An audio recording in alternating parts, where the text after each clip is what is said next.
Good morning, everyone. Yalancy Peterson here. Ride with Peterson. Well, the drama continues.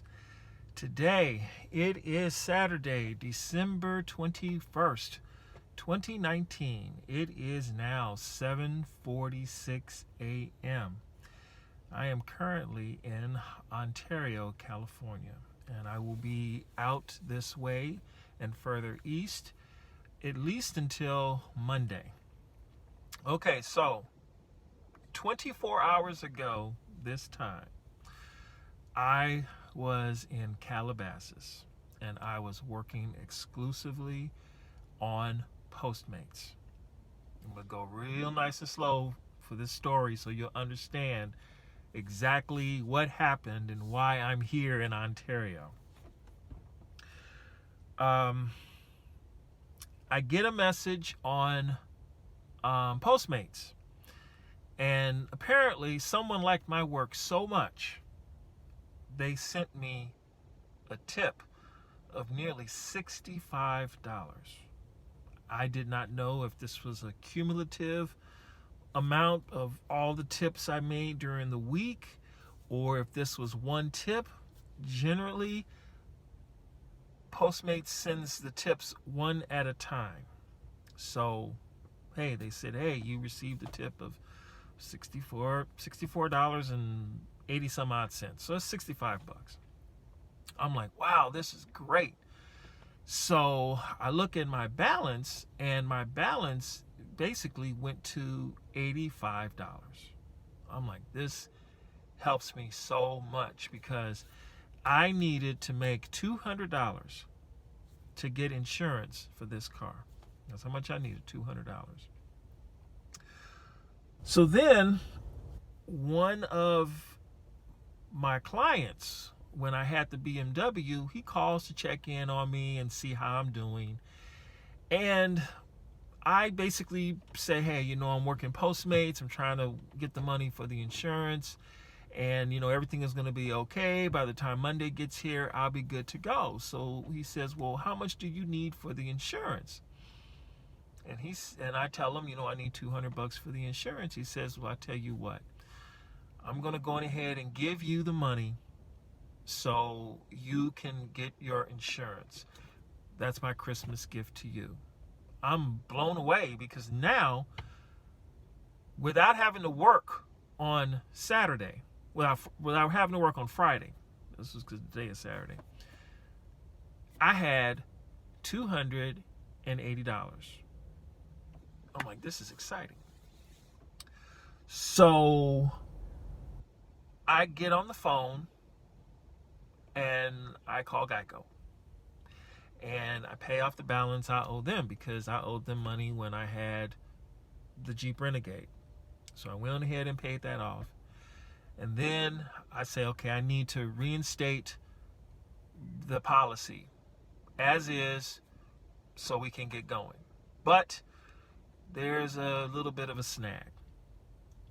The rate increased. Instead of needing an additional $100, I needed an additional 100 and what? Ultimately, I had to pay them $100, and then I had to pay an additional $219 to get everything going. That took virtually everything I had at that point. But everything is paid. Everybody's happy. Geico immediately sent the PDFs to me, and bam, insurance is taken care of. Great. I sent text messages to the owner of the car. I send them a screenshot of the insurance certificate. I go down to his office to see him around 12:30 Friday. And after a little bit of waiting, we go through all the paperwork, sign everything over. The car is now in my name. I have registration and insurance, vehicles in my name. So I am excited. 2 weeks of hard work. 2 weeks of doing everything I could to make this work. And I'm finally rolling around in a 2013 Toyota Prius with 212,000 miles on it and it runs awesome, and it only costs me what 9.6 gallons to fill it up, and I get 450 miles to a tank. So I'm like, okay, great. But then this is when the problems began. The car only has one license plate on it, so that means the vehicle needs new license plates. So the owner goes to a DMV shop that's nearby that does the registration services or whatnot, and he gets 2 brand new license plates for the car. But the registration expires in February of 2020. So he goes on ahead and renews the registration on the car. So I get a new registration slip with my name. His company is lien holder. The registration slip says that the registration is valid from February 8th, 2020 to February 8th, 2021. This is very important. February 8th, 2020 to February 8th, 2021. So he also gives me a temporary slip that gives me temporary registration from December 20th, the date we did all this, till when the registration becomes formally valid with the sticker in the back of the car. Now, the car is already registered. It's been registered since February of 2019.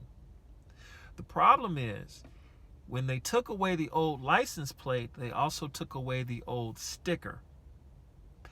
And it didn't make sense to spend the money for a 2020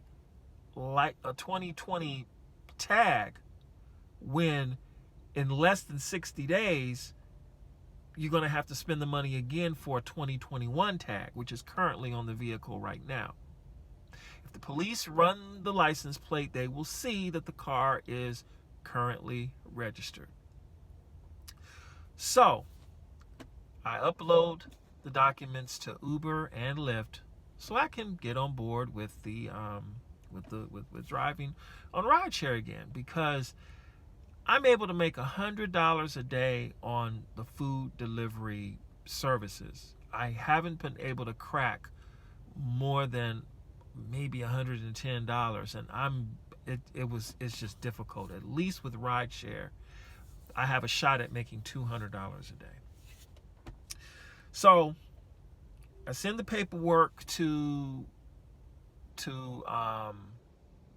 Uber first, because they made it simple for me to at least create the slot in the app to say I have a Toyota Prius that I'm ready to register on board the vehicle. So I upload the insurance paperwork. I upload the registration. I upload the vehicle inspection, because I had a vehicle inspection done. They already have all my information.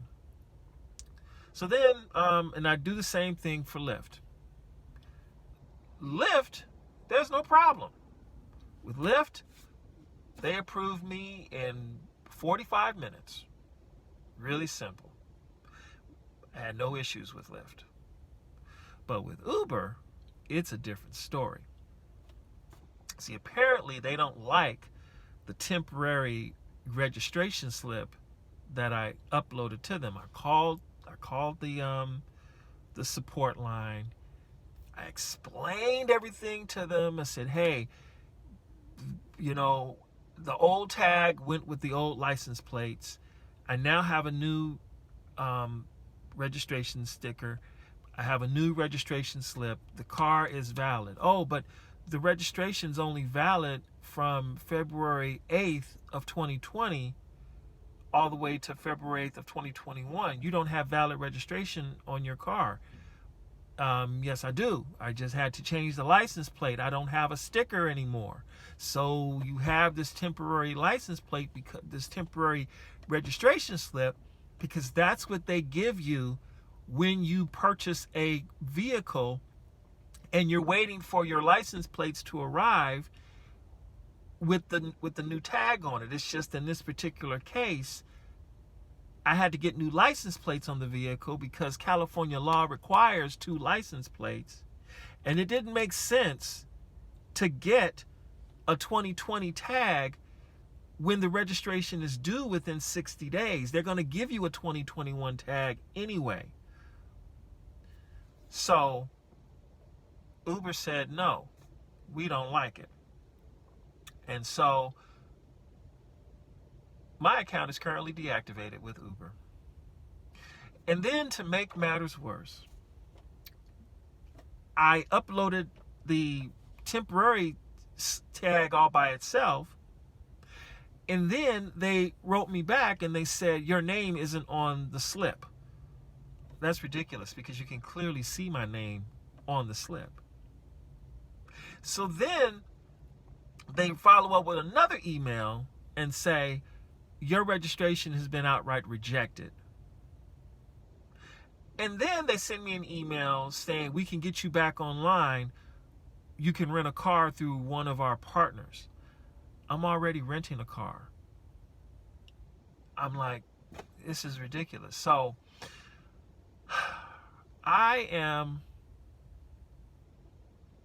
it's amazing how with the drivers, Uber will really, really, really rub you the wrong way with the rules.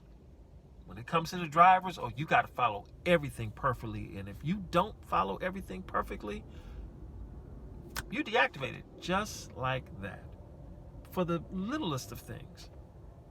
I'm like, to a person with some common sense, they will clearly see and clearly understand that the car is currently registered. I have license plates on the vehicle. I have a tag in the rear. But they want to be very particular. Oh, your registration won't be valid until February the 8th of 2020. But I have valid registration for the car right now. But even though all the other vehicles I've had before that were brand new, they had absolutely no problem taking the temporary registration slip because it's valid. Okay, so that's that. So I'm doing Lyft. I've basically been doing Lyft the whole time since I've had the Yukon, because with my Uber X account and with my Uber Black account, I don't get instant pay with those, but I get instant pay with Lyft, and I get instant pay with Postmates. And right now I'm dependent on instant pay. So, but I wanted to get back on Uber because at least with Uber now, gas isn't a problem. You know, if I need to make money with Lyft, if I need to make money to put gas in the car, I just do a few trips on Lyft, $40, fill it up. I can drive the rest of the time I need on Uber, and then just wait for the deposits to come through every Monday and make the bulk of the money that way, because it's more than likely I will get a ride with Uber than with Lyft. But I say, hey, you know what? I'm going to focus on what I need to do to get this situation taken care of. So right now, it is 8 a.m. The Uber Hub doesn't open until Monday at 9 a.m. Used to be you could go in on Saturday, but that's no longer an option. If there is a hub that's open on Saturday here in Southern California, I will drive to it and I will get this squared away today. But otherwise, we'll get it taken care of on Monday. So that's the update. I am here in, they gave me a few more days. That's great. My T-Mobile bill is due on the 26th and not tomorrow like I thought. That's awesome news. Anyway, what I was saying was, yeah. All right, everybody. So have a great day. And I will keep you updated on what happens. You'll see the next video on Monday. Take care.